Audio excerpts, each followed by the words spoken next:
Actes chapitre 25. Festus, étant arrivé dans la province, monta 3 jours après de Césarée à Jérusalem. Les principaux sacrificateurs et les principaux d'entre les Juifs lui portèrent plainte contre Paul. Ils firent des instances auprès de lui et, dans des vues hostiles, lui demandèrent comme une faveur qu'il le fît venir à Jérusalem. Ils préparaient un guet-apens pour le tuer en chemin. Festus répondit que Paul était gardé à Césarée et que lui-même devait partir sous peu. Que les principaux d'entre vous descendent avec moi, dit-il, et s'il y a quelque chose de coupable en cet homme, qu'il l'accuse. Festus ne passa que 8 à 10 jours parmi eux, puis il descendit à Césarée. Le lendemain, s'étant assis sur son tribunal, il donna l'ordre qu'on amenât Paul.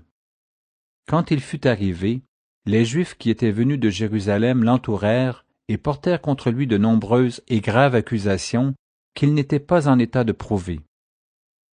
Paul entreprit sa défense en disant « Je n'ai rien fait de coupable, ni contre la loi des Juifs, ni contre le temple, ni contre César. » Festus, désirant plaire aux Juifs, répondit à Paul « Veux-tu monter à Jérusalem et y être jugé sur ces choses en ma présence ?» Paul dit « C'est devant le tribunal de César que je comparais. C'est là que je dois être jugé.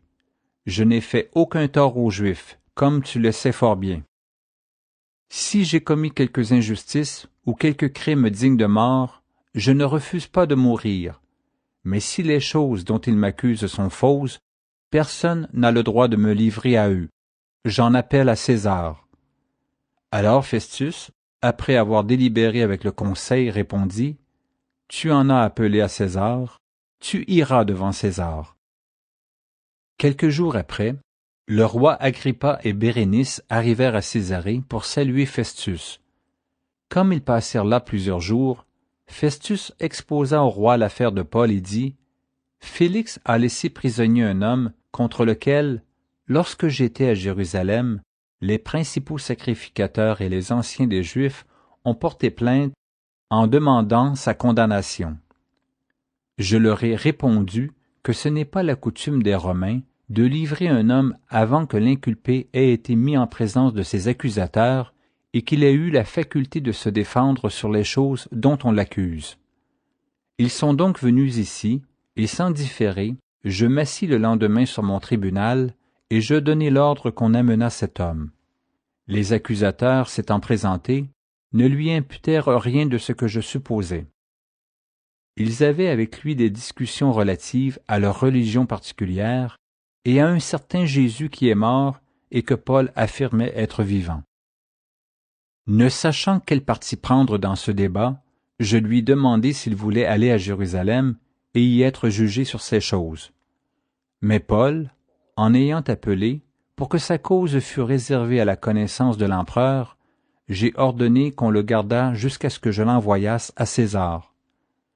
Agrippa dit à Festus, « Je voudrais aussi entendre cet homme. » « Demain, répondit Festus, tu l'entendras. » Le lendemain donc, Agrippa et Bérénice vinrent en grande pompe et entrèrent dans le lieu de l'audience avec les tribuns et les principaux de la ville. Sur l'ordre de Festus, Paul fut amené. Alors Festus dit, « Roi Agrippa, et vous tous qui êtes présents avec nous, vous voyez cet homme au sujet duquel toute la multitude des Juifs s'est adressée à moi, soit à Jérusalem, soit ici, en s'écriant qu'il ne devait plus vivre. Pour moi, ayant reconnu qu'il n'a rien fait qui mérite la mort, et lui-même en ayant appelé à l'empereur, j'ai résolu de le faire partir. Je n'ai rien de certain à écrire à l'empereur sur son compte. C'est pourquoi je l'ai fait paraître devant vous et surtout devant toi, roi Agrippa, afin de savoir qu'écrire après qu'il aura été examiné. Car il me semble absurde d'envoyer un prisonnier sans indiquer de quoi on l'accuse.